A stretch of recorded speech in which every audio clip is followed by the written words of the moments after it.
वक्रतुंड महाकाय सूर्यकोटी समप्रभ निर्विघ्नं कुरु मे देव सर्वकार्येषु सर्वदा।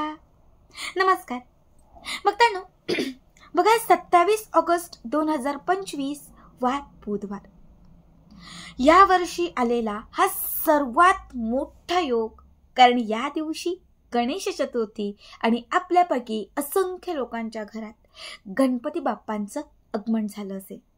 प्रत्येकाने आपापल्या यथाशक्तीनुसार आपापल्या परंपरेनुसार गणपती बाप्पांचं स्वागत केलं असेल।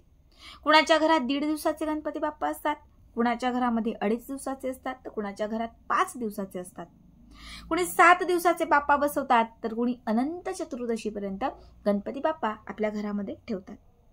खरं तर बघा, असं म्हटलं जातं की गणेश चतुर्थीपासून अनंत चतुर्दशीपर्यंत हा जो 10 दिवसाचा कालावधी आहे, या 10 दिवसांमध्ये गणपती बाप्पा हे साक्षात या पृथ्वीवरती अवतरलेले असतात। गणपती बाप्पा हे अत्यंत जागृत असतात आणि या 10 दिवसांमध्ये जो भक्त त्यांची सेवा करतो, त्यांच्यासाठी काही उपाय करतो, आराधना करतो, त्याच्या सगळ्या इच्छा मनोकामना गणपती बाप्पा पूर्ण करतात। आपल्या सगळ्यांनाच माहिती आहे की गणपती बाप्पा हे विघ्नहर्ता आहेत, जे विघ्नांचा नाश करतात। गणपती बाप्पा हे संकटहर्ता आहेत, जे संकटांचा नाश करतात। तसेच गणपती बाप्पांना आपण सुखकर्ता म्हणतो, कारण ते आपल्या आयुष्यात सुख आणतात। बघा, बऱ्याच वेळा असं होतं की आपल्याच घरातली लोक आपल्यावर संकट टाकतात, आपल्याच घरातली लोक सतत आपल्याशी वाईट वागतात, आपल्या शेजारी पाजारी राहणारी जी लोक आहेत ती सतत आपल्याला नजर लावतात। ज्या लोकांना आपण मित्र मानतो तीच लोक आपल्याशी शत्रुत्वाने वागतात। तुमच्याही आयुष्यात अशी काही लोक असतील जी खूप तुमच्याशी शत्रुत्वाने वागत असतील, तुम्हाला त्रास देत असतील, सतत तुमच्या पाठीमागे किंवा सतत तुमच्या मागे कारस्थानं करत असतील। तुमच्या आयुष्यात तुम्हाला प्रत्येक गोष्टीमध्ये त्या व्यक्तींमुळे जर अपमान सहन करावा लागत असेल, तांत्रिक मांत्रिक बाधा या सगळ्या गोष्टींना तुम्हाला जर सामोरं जावं लागत असेल, तर आज या व्हिडिओमध्ये मी तुम्हाला अत्यंत प्रभावी उपाय सांगणार आहे।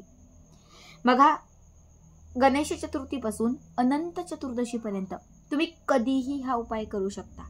या उपायाने तुमच्या शत्रूचा नाश होईल। कितीही मोठा शत्रू तुम्हाला त्रास देत असेल किंवा अगदी कितीही काही तुमच्या मागे कारस्थानं करत असेल, अपमान करत असेल, सतत तुम्हाला त्रास देण्यासाठी तांत्रिक मांत्रिक बाधा करत असेल, जे काही अगदी करत असेल ते क्षणात संपून जाईल।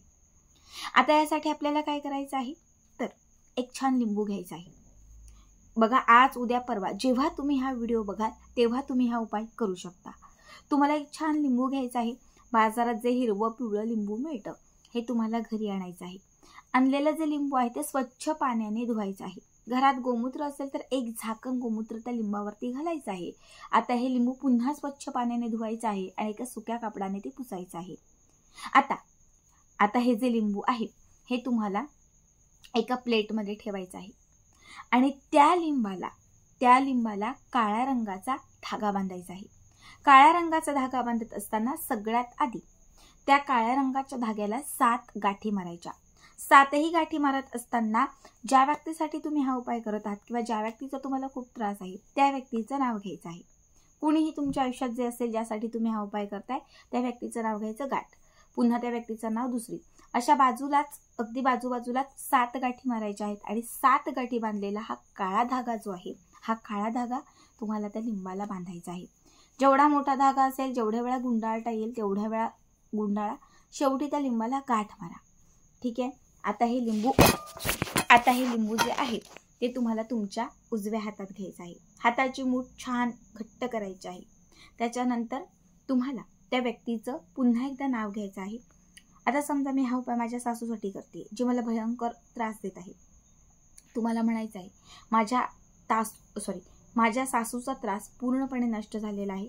माझी सासू मला जो काही त्रास देत होती त्याचा नाश झालेला आहे। माझ्या आयुष्यात असणारी प्रत्येक अडचण दूर झालेली आहे, संकटातून माझी मुक्तता झालेली आहे आणि माझ्या आयुष्यात सगळं आता सुखाचं आहे। तुम्ही हा उपाय करताय पतीसाठी, पती खूप त्रास देतोय, सतत टॉर्चर करतोय, जे काही तुमच्यात असेल, तुम्हाला म्हणायचंय, माझा पती माझ्यावर खूप प्रेम करतोय, माझा सगळा त्रास संपलेला आहे, माझा पती माझ्याशी नीट वागत आहे, जे काही द्वेष तो माझा करत होता त्याचा नाश झालेला आहे। तुम्हाला एक पॉझिटिव्ह अफर्मेशन त्या लिंबाला द्यायची आहे. तुम्ही सुखात आहात, आनंदात आहात, आता सगळं उत्तम आहे असं त्या लिंबाकडे बघून तुम्हाला सांगायचं आहे. त्याच्यानंतर तुम्हाला 21 वेळा जो मंत्र सांगते तो मंत्र म्हणायचा. ह्रीं श्रीं ह्रीं श्रीं सर्व शत्रू नाशाय विघ्नेय स्वाहा. ह्रीं श्रीं सर्व शत्रू नाशाय विघ्नेय स्वाहा. हा मंत्र 21 वेळा तुम्हाला म्हणायचा आहे. म्हणजे आज माझ्या सर्व शत्रूंचा नाश होत आहे आणि माझ्या आयुष्यात असणारी जी काही विघ्न आहेत ती नष्ट होत आहेत, दूर होत आहेत, असा या मंत्राचा अर्थ आहे. आता हे लिंबू तुम्हाला गणपती बाप्पांच्या पाठीमागे, तुमच्या घरामध्ये गणपती बाप्पांची मूर्ती असेल, म्हणजे तुम्ही मूर्तीची स्थापना केलेली असेल तर तुम्ही गणपती बाप्पांच्या मूर्तीमागे ठेवू शकता. समजा मंडळाचा गणपती असेल, तुम्ही त्या गणपती बाप्पाच्या मागे ठेवू शकता. तुमच्या शेजारी पाजारी कुठे गणपती असेल तुम्ही तिथे नेऊन ठेवू शकता. किंवा प्रत्येक घरामध्ये छोटी गणपतीची मूर्ती असते, कारण आपण देवघरात गणपती बाप्पांची मूर्ती आवर्जून ठेवतो. जर तुमच्या घरामध्ये छोटी गणपती बाप्पांची मूर्ती असेल तर तुम्ही त्या मूर्तीच्या पाठी हे लिंबू ठेवलं तरीही चालेल. जिथे कुठे तुम्हाला शक्य असेल तिथे गणपती बाप्पांच्या पाठीमागे फक्त हे लिंबू तुम्हाला ठेवायचं आहे. हे लिंबू तुम्हाला अनंत चतुर्दशीपर्यंत ठेवायचं आहे. अनंत चतुर्दशीपर्यंत हे लिंबू गणपती बाप्पांच्या पाठीमागेच, देवघर असेल तुम्ही देवघराच्या पाठीमागे अगदी ठेवलं तरी चालेल. गणपतीची मूर्ती छोटी असते, मोठं लिंबू ठेवू शकत नाही, देवघराच्या तुम्ही मागे हे लिंबू ठेवलं तरीही चालेल. आता हे लिंबू तुम्हाला तसंच तिथेच ठेवून द्यायचं आहे, उचलायचं नाही, काहीच नाही. ज्या दिवशी अनंत चतुर्दशी असेल त्या दिवशी संध्याकाळी 4च्या पुढे, रात्री 12च्या आत कधीही हे लिंबू गणपती बाप्पांच्या पाठीमागून उचलायचं, घराच्या बाहेर जायचं आणि जिथे वाहतं पाणी असेल हे लिंबू तुम्हाला वाहत्याच पाण्यात सोडायचं आहे. तुम्ही सांगाल ताई इथेच टाकू का, आमच्याकडे वाहतं पाणी नाही, विहीर आहे का? नाही. जे पाणी वाहत असतं, वाहून निघून जातं पुढे पुढे, त्या वाहत्या पाण्यात तुम्हाला हे लिंबू त्या धाग्यासकट सोडायचं आहे, घरी यायचं आहे. हा उपाय केल्यानंतर काहीच, अनंत चतुर्दशीच्या काहीच तासात तुम्हाला अनुभव येईल. जी व्यक्ती भयंकर त्रास देत होती, जी व्यक्ती खूप विघ्न आणत होती ती विघ्न दूर होतील, संकट निघून जातील, जी काही दुःख आहेत ती दूर होतील, इच्छित मनोकामना पूर्ण होतील. जे काही त्या लिंबामध्ये गणपती बाप्पांना तुम्ही सांगितलं असेल विघ्न दूर करण्यासाठी किंवा जे काही, ते सगळं काही तुमच्या मनासारखं होईल. खूप साधा सोपा उपाय सांगितलाय, नक्की करा. आणि आजचा हा व्हिडिओ तुम्हाला कसा वाटला कमेंट करा. श्री स्वामी समर्थ.